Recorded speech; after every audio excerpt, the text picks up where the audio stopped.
Another favorite grain of mine is oat groats. Oat groats are very nutty, flavorful, very versatile, very nice to have on hand to either make for breakfast or to make this wonderful side dish that I'm going to show you. Another cool thing about oats is how high in fiber, especially the kind of fiber that's going to help lower your cholesterol. Very easy to cook, and when I cooked 1 cup of oat groats, it's going to look like this. Another grain we're going to be using in this recipe is buckwheat. And this buckwheat happens to have been toasted ahead of time, and that's going to help hold the structure. You can also find buckwheat or kashi that hasn't been toasted, but I find that it gets rather mushy when I cook it up in the rice cooker. So the toasted one is really nice to cook up in the rice cooker. So if you cook up a cup of buckwheat, it's going to turn out to look this amount. And you can see how they still kind of round. Almost looks like couscous, and you could probably use buckwheat in any recipe that you would also use couscous in. Now, couscous, remember, is not a whole grain. Couscous is made similar to pasta. I think of couscous as little pearls of pasta that have been cooked. So the buckwheat and the oat groats can be gluten-free. And the reason I say they can be, if it's been cross-contaminated, then it's off limits. And another thing I always like to point out too is if you're trying to find a gluten-free grain, don't buy it in the bulk bin section because there's no guarantees that it hasn't been cross-contaminated. Cooking up about a half of a chopped onion, about 3 stalks of celery, 2 stalks of carrots chopped up, and then I'm just going to mix up a little bit of extra virgin olive oil in here to help with the heating. Not too much, the least amount that will taste good. And we're just going to stir that up. And then, of course, we want to add some garlic, and here again, it's up to your preference.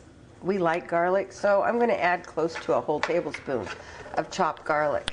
And I'm just going to let that cook up. And while that's cooking, getting some of the flavors all to come out, I'm going to add a little bit of white wine. And always remember, only cook with wine that you enjoy drinking. And that white wine will also get in there and help add some flavors. And by adding the wine early on, you don't have to worry about the alcohol. It'll help cook it out.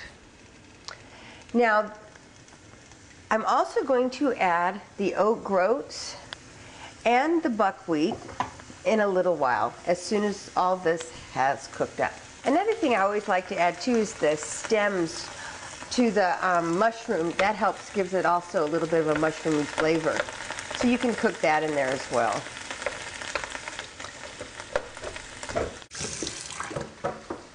All right, now the mirepoix, if you will, is cooking up and caramelizing.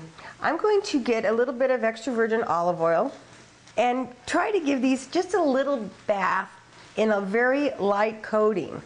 And I have 2 sizes of mushrooms here because if I have the little ones, they'll make very nice appetizers, whereas the larger Portabella will make a very nice entree size serving. So here again, it's your choice. The main thing is the extra virgin olive oil is going to help evenly distribute the heat so they cook up nice and uniform. And we're going to go ahead and roast those in the oven to start them cooking for about 10 minutes. So I'm just going to stick those right back in there. And I'll give them anywhere from 10 to 15 minutes, depending on how hot the oven is. Yes. All right, so far now we have the carrots and the celery and the onions all nice and sauteed in a little bit of the wine and the mushrooms. Now I'm going to add the oats and the buckwheat. And here again, remember, you can make whatever medley you enjoy. If you like farro, farro would also be a nice dish in here. And we're just going to stir that all in there together. And what I'm going to do in order to get it kind of sticky so it'll hold nice together while I'm baking it, is I'm going to add a real nice strong cheese. I love California cheeses. I don't think there's any of our California cheeses that have any of that growth hormone in it. And if you don't know for sure, organic milk definitely doesn't, and we have a lot of great organic farms here in California.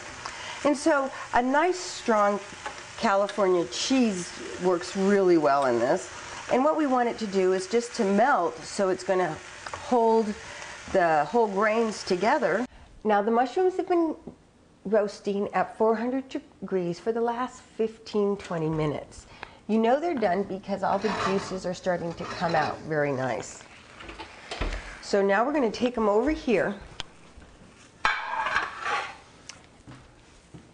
and stuff them.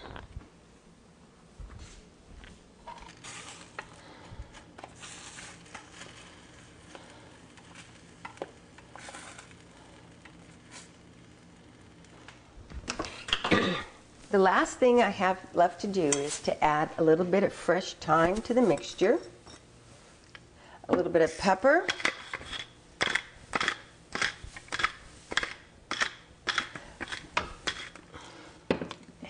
and a tad of salt. And for a nice appetizer portion, I'm going to use a nice big ice cream scoop to put right on top of there.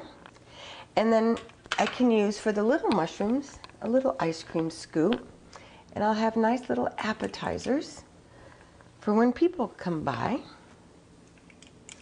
And the nice thing about cooking with grains is I could cook this up ahead of time for 2-3 days and then just heat it up before I have to go.